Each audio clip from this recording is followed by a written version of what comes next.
তো hello everyone, আসসালামু আলাইকুম। ওয়ান স্টাডিতে আপনাদের সবাইকে স্বাগত। সাথে আছে আমি মহিবুল্লাহ হক। তো চলুন আমরা একটু আমাদের টপিকে ফিরে আসি। আমাদের আজকের টপিক হচ্ছে ভেক্টর। লেখাই আছে দেখতে পাচ্ছেন।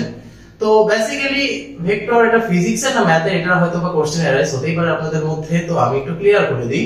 ভেক্টর এই টপিকটা আমরা ডিসকাস করছি অ্যাবাউট ফিজিক্স, অর্থাৎ আমরা এটা ফিজিক্সের ফার্স্ট পেপারের সেকেন্ড চ্যাপ্টার ভেক্টর নিয়ে ডিসকাশনে আছি। তো প্রথম কথায় আসি যে কেন আমাদের এই ডিসকাশনটা দরকার, কেনই বা আমাদের ভেক্টর পড়তে হবে। বেসিক্যালি যদি আমরা একটু চিন্তা করি যে আসলে আমাদের ভেক্টরটা কেন শেখা প্রয়োজন, তো প্রথমত মাথায় আসবে যে ভেক্টরটা আসলে কি আমাদের ডেইলি লাইফে কোনো কাজে দরকার নাকি দরকার নয়। যখন আমরা বইগুলোকে একটু ফলো করব, দেন আমরা যে জিনিসটা দেখতে পাবো সেটা হচ্ছে আমাদের বইগুলোতে ফার্স্টে লেখা আছে ভেক্টর সম্পর্কে সামান্য কিছু পরিচিতি। যেমন প্রথম কথা আমাদের হোয়াট ইজ ভেক্টর। ভেক্টর হচ্ছে সেই জিনিস যার একই সাথে মানও আছে এবং দিকও আছে। অর্থাৎ আপনি যদি একটা ভেক্টর রাশিকে কোনো একটা ভাবে এক্সপ্লেইন করতে চান, দেন আপনার এট দ্য সেম টাইম মান এবং দিক দুটোকেই কিন্তু মেনশন করতে হবে। শুধু মান যার থাকবে তাকে কিন্তু আমরা অবশ্যই ভেক্টর বলবো না। কি বলবো? অফকোর্স সেটাকে আমরা বলবো স্কেলার রাশি। বাট যে রাশির একই সাথে মান এবং দিক উভয় থাকবে সেই রাশিকেই আমরা বলবো অবশ্যই একটা ভেক্টর রাশি। ক্লিয়ার? ওকে ফাইন, এটা সবাই অবশ্যই ক্লিয়ার হয়ে যাবে, নো প্রবলেম। আমরা ভেক্টরকে কিভাবে লিখতে পারি? ভেক্টরকে আমরা যে কোনো একটা সিম্বল দিয়ে লিখতে পারি। লাইক এটা ধরুন একটা সিম্বল এ। এই এ কে আমরা যদি বোল্ড লেটারে লিখি তাহলে এটা হবে একটা ভেক্টর। অর্থাৎ আমরা যদি আমাদের খাতায় বা আমরা যদি আমাদের যে কোনো কাজে টাইপ করার ক্ষেত্রে কোনো লেটারকে বোল্ড করে লিখি, তাহলে আমরা সেই বোল্ড লেটার দিয়ে একটা ভেক্টরকে কিন্তু নির্দেশ করতে পারবো। এছাড়াও আমরা কিভাবে ভেক্টর লিখতে পারি? যে কোনো একটা সিম্বলের উপরে যদি আমরা অ্যারো সাইন দিই তাহলেও কিন্তু এটা একটা ভেক্টর নির্দেশ করে। এছাড়াও ভেক্টর কিভাবে লেখা যায়? যে কোনো একটা সিম্বলের উপরে একটা জাস্ট বার সাইন দিয়ে। আর কিভাবে লেখা যায়? যে কোনো একটা সিম্বলের নিচে একটা বার সাইন দিয়ে। আপনি কি শুধু ক্যাপিটাল লেটার ইউজ করতে পারবেন, স্মল লেটার কি ইউজ করতে পারবেন না? অবশ্যই পারবেন। কেন পারবেন না? আপনি একটা স্মল লেটারকেও বোল্ড করে লিখতে পারেন, আপনি একটা স্মল লেটারের উপরেও অ্যারো সাইন দিতে পারেন, আপনি একটা স্মল লেটারের উপরেও বার দিতে পারেন, স্মল লেটারের নিচেও বার দিতে পারেন। এই চারটা যেমন ভেক্টর নির্দেশ করবে, এই চারটাও এট দ্য সেম টাইম অবশ্যই ভেক্টরকে নির্দেশ করছে। ধরুন আমি আপনাকে বলছি যে difference between vector and scalar. আপনাকে আমি জিজ্ঞেস করছি যে ভেক্টর রাশি এবং স্কেলার রাশির মধ্যে জাস্ট ডিফারেন্সটা কি। তো ধরুন আমি আপনাকে যে কোনো একটা ভেক্টর রাশির एग्जांपल দিলাম। সাপোজ আপনাকে আমি বললাম যে আমি এখানে কথা বলবো ভেলোসিটি নিয়ে, বা ধরুন ভেলোসিটির ব্যাপারটা তো একটু অ্যাডভান্স হয়ে যায়। আমি আপনাকে ধরুন বললাম আমি কথা বলবো সরণ নিয়ে বা ডিসপ্লেসমেন্ট নিয়ে। তাহলে আমি যদি ডিসপ্লেসমেন্ট বা সরণ নিয়ে কথা বলি, তাহলে অবশ্যই কিন্তু সরণ মানে আমাকে অবশ্যই দুটো জিনিসকে মেনশন করে দিতেই হবে। কি কি জিনিস? প্রথম জিনিসটা হচ্ছে অবশ্যই এখানে আমাকে মানের কথাটা আনতে হবে, এবং দ্বিতীয় কথাটা হচ্ছে অবশ্যই সরণের একটা নির্দিষ্ট দিক থাকবে। ব্যাপারটা আশা করি সবারই ক্লিয়ার। Okay fine. এখন আমরা যদি সরণের কথাটা না বলে ডিসটেন্স, দ্যাট মিন্স দূরত্বের কথাটা বলি, তাহলে আসলে আমরা ডিসটেন্স কে নিয়ে, তাহলে ডিসটেন্স অর্থাৎ যদি দূরত্বের বিষয়টা আমরা সামনে আনি, তাহলে দূরত্বের জন্য কিন্তু আমাদের কোনো দিকের প্রয়োজন নেই। স্পেসিফিক ভাবে শুধুমাত্র একটা মান যদি উল্লেখ করে দিই তাহলেই বলতে পারবো এটা হচ্ছে দূরত্ব। এবার আমি একটু প্র্যাকটিক্যাল एग्जांपल দিয়ে জিনিসটাকে এক্সপ্লেইন করি। ধরুন আমি আপনাকে বললাম আপনি ঢাকা থেকে সিলেট যাবেন। তাহলে আপনি যদি ঢাকা থেকে সিলেটে যেতে চান, তাহলে কিন্তু আপনি ঢাকা থেকে যেদিকে সেদিকে অলমোস্ট 300 কিলোমিটার যদি চলে যান, কখনোই কিন্তু সিলেট রিচ করতে পারবেন না। আপনাকে অবশ্যই সার্টেন একটা ডিরেকশনে 300 কিলোমিটার যেতে হবে। এর মানে এই না যে ঢাকা থেকে সিলেট 300 কিলোমিটার, হয়তোবা অন্য কোনো কিছু একটা হবে। আমি জাস্ট एग्जांपल দেওয়ার জন্য বলছি। তাহলে ঢাকা থেকে যদি আমরা 300 কিলোমিটার চলে যাই, তাহলে কিন্তু সেটা অবশ্যই সিলেটে যাওয়া হচ্ছে না। এক্স্যাক্টলি যে জায়গায় সিলেট অবস্থিত সেই ডিরেকশনে আমাকে ঢাকা থেকে যেতে হবে সিলেটে রিচ করার জন্য। এখন ধরুন আমি আপনাকে বলছি যে ঢাকা থেকে সিলেট রিচ করার জন্য আমাকে 300 কিলোমিটার যেতে হবে। Okay fine.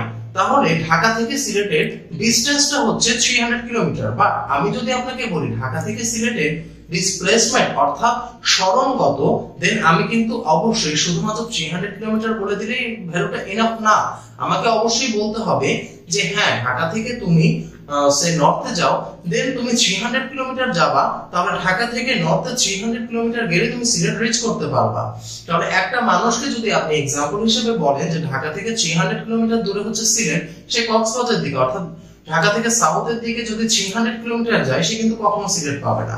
বাট আপনি যদি মানুষটাকে এমন ভাবে ইনফরমেশনটা প্রোভাইড করেন যেন তাকে আপনি একই সাথে ভ্যালু বলছেন আবার ডিরেকশনও বলছেন, তাহলে কিন্তু মানুষটা এক্স্যাক্টলি ওই ডিরেকশনে পৌঁছাতে হবে। দ্যাট মিন্স ভেক্টর হচ্ছে এমন একটা কিছু যে সেটা আমাদেরকে জাস্ট আমাদের রিয়েল লাইফে যে বিষয়টা সম্পর্কে বলে সেই বিষয়টা সম্পর্কে exactly each and everything information provide করে।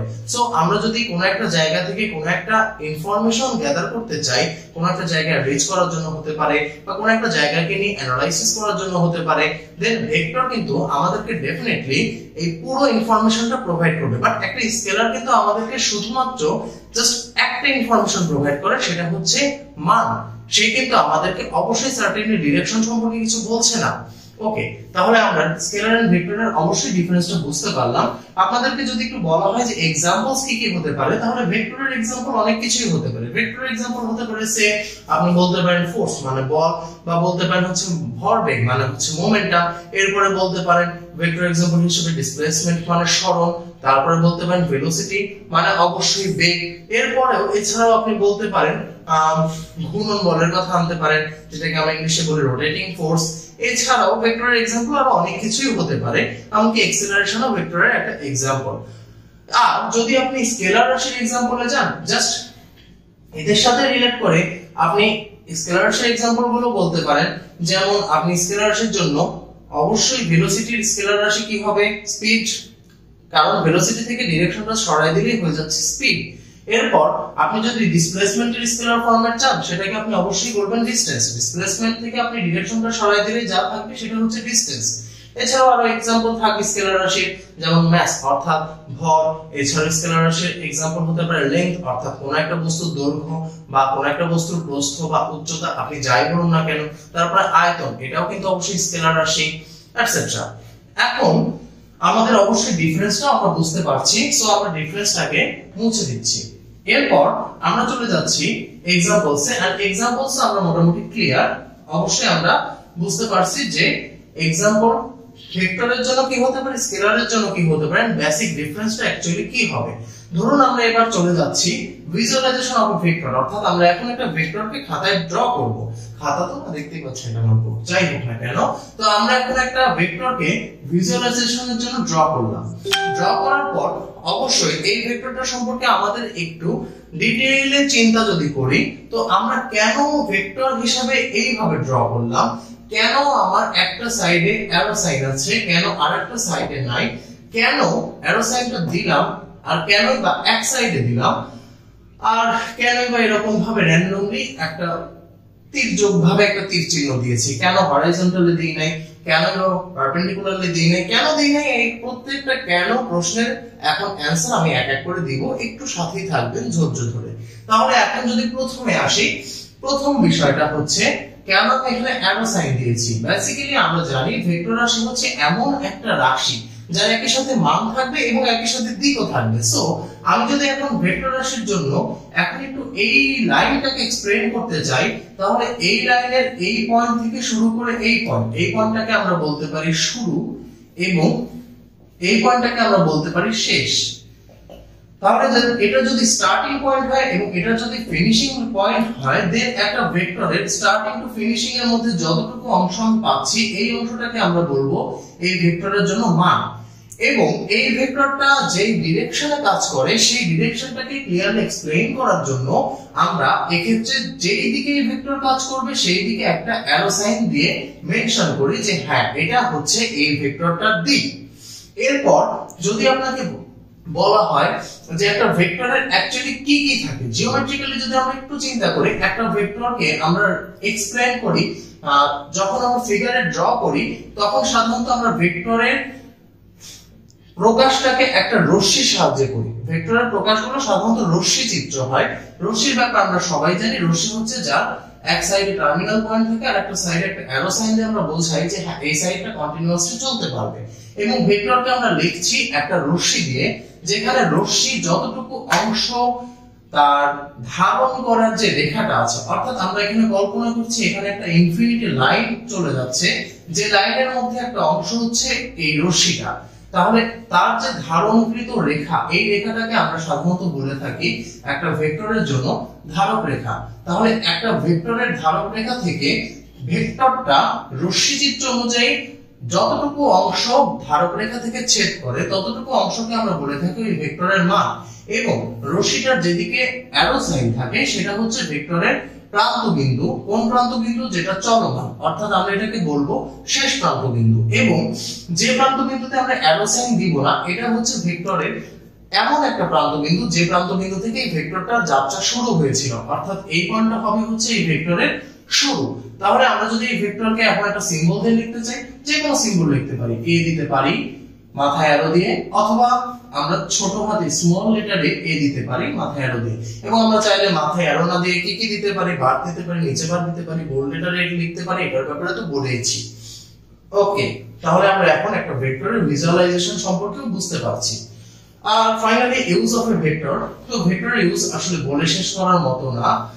ভেক্টর সাধারণত আমাদের ডেইলি লাইফে এবং প্র্যাকটিক্যাল লাইফে, প্রফেশনাল লাইফে, সব রকম লাইফে আমরা সব সময়ের জন্য ইউজ করি। যদি আপনি একটু ক্লিয়ারলি চিন্তা করেন, আপনি যদি একটু আপনার মাথায় সামান্য একটু প্রেসার দেন, আপনার ডেইলি লাইফের ঘটনাগুলোকে যদি একটু অ্যানালাইজ করেন, দেন আপনি বুঝতে পারবেন যে আপনি আপনার লাইফে প্রতিদিন এক জায়গা থেকে আরেকটা জায়গায় বিভিন্ন প্রয়োজনে যাতায়াত করছেন, স্বাভাবিক, এবং এটা করবেন। এবং এই যে এক জায়গা থেকে আরেকটা জায়গা আপনি যাতায়াত করছেন, এই যাতায়াতের সময়ও কিন্তু আপনি ভেক্টরকে ইউজ করছেন। কেননা সার্টেন ডিরেকশনে যদি আপনি না যান, আপনি কি অবশ্যই আপনার ডেস্টিনেশনে পৌঁছতে পারবেন? কখনোই না। এরপর আমরা একটু যদি চিন্তা করি আমাদের প্রফেশনাল লাইফের কথা, প্রফেশনাল লাইফে আপনার প্রফেশন যে কোনো কিছুই হতে পারে। লাইক আপনি হতে পারেন একজন প্রফেশনাল ইঞ্জিনিয়ার, বা আপনি হতে পারেন একজন প্রফেশনাল ডিজাইনার। তো আপনি আপনার ইঞ্জিনিয়ার লাইফের কথা বলেন বা ডিজাইনার লাইফের কথা বলেন, প্রত্যেকটা ক্ষেত্রেই কিন্তু দেখা যাবে আপনাকে ভেক্টর রিলেটেড অনেক কিছুই করতে হচ্ছে। So that's all for today. Thank you everyone. পরবর্তী ভিডিও দেখার জন্য আমন্ত্রণ রইল, এবং অবশ্যই পরবর্তী ভিডিও দেখার জন্য আমাদের চ্যানেলটিকে সাবস্ক্রাইব করবেন। এন্ড যদি আজকের কোনো লেকচারের কিছু না বুঝতে পারেন, অবশ্যই কমেন্ট বক্সে জানাবেন। ধন্যবাদ।